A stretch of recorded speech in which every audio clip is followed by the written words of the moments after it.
Hello everybody, it's Moses here once again from Incisive Training. In this next segment, I want to talk about Section 5 in the Mental Health Use of Force Act.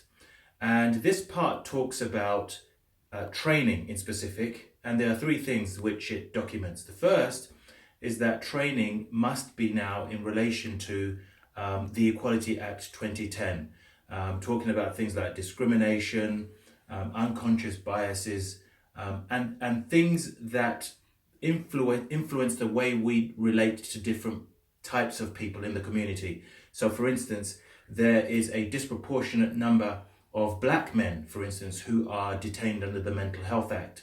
And this is one of the things I'm sure this act wants to work towards redressing. The second thing it talks about is restraint being trauma-informed.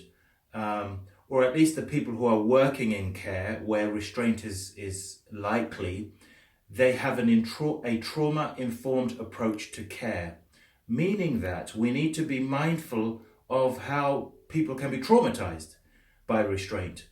Very often, when I train people who have been in mental health for a long time, they sometimes forget just how violent an act restraint is, and how this can affect somebody, especially if they have had past experiences of violence and past experiences of trauma.